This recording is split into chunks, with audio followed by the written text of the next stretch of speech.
Score one for the Sloths by Helen Lester, illustrated by Lynn Munsinger.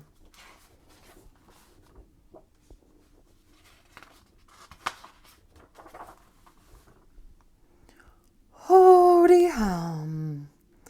It was another day at Sleepy Valley Sloth School, and all the sloths were just hanging around.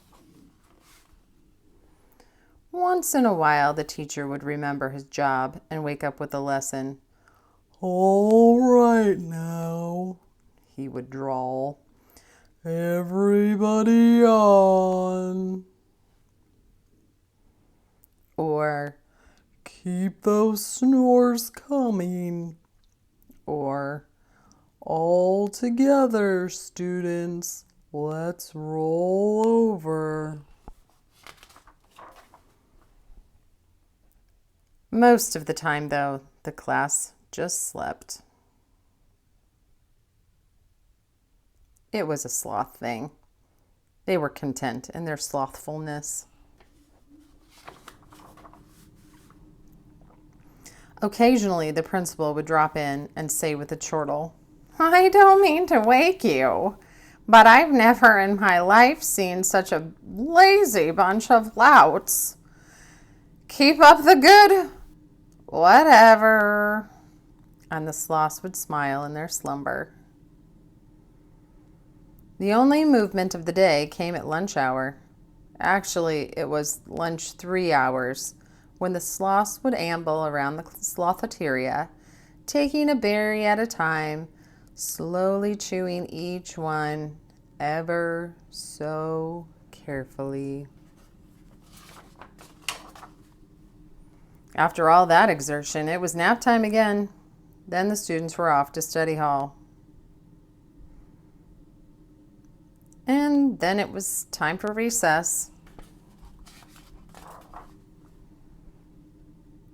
The dismissal bell rang at 3 o'clock sharp each day, but it was dusk before the sloths left school because no one wanted to open the door.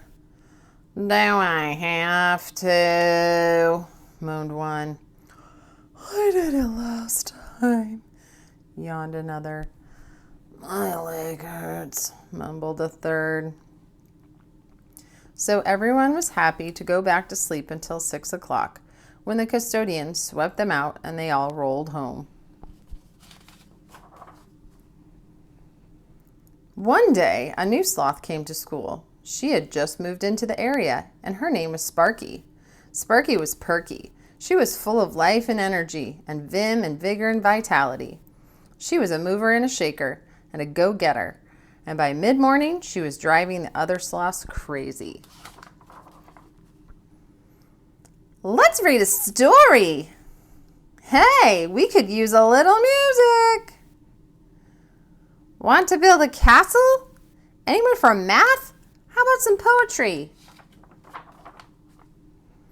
The lazy sloths shook Sparky off, nudged her with their elbows, and shoved her away with their toes. So poor Sparky sat in a corner, fidgeting on her first day of school, feeling very unwelcome.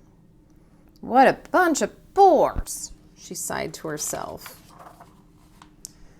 Then she looked up, and there was a real boar at the door with a clipboard. From its outfit, it was clear that it was a wild boar. The boar announced, "I'm an official representative of SOS. That's the Society for Organizing Sameness. Wait till you hear what we know about you. It says here in my report that Sleepy Valley Sloth School is a disgrace to the entire mammal district." The boar was getting wound up now and began pacing wildly, shaking trees, whacking some sloths with the clipboard, and poking others with a pencil until everyone was awake. "Want to know your scores?" Without waiting for an answer, the wild boar boomed on. "Reading, dreadful. Music, the absolute worst. Block building, zilcho. Math, forget it. Poetry, off, below, and way under the chart."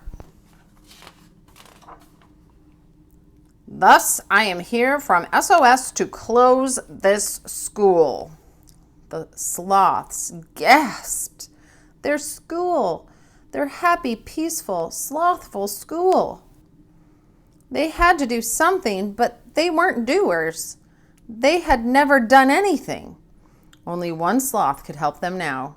The mover, the shaker, the go-getter. All eyes turned with hope to Sparky.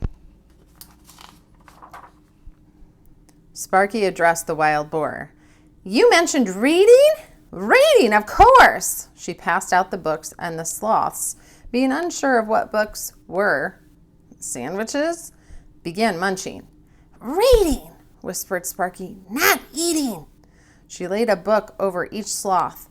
The sloths looked like they were reading. Music! Sparky whipped her violin out of her knapsack and played Flight of the Bumblebee, while the other sloths snored. Very realistic.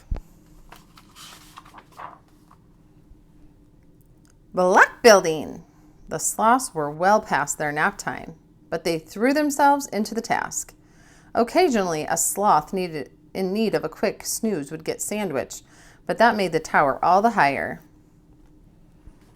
By now, the sloths were thoroughly exhausted.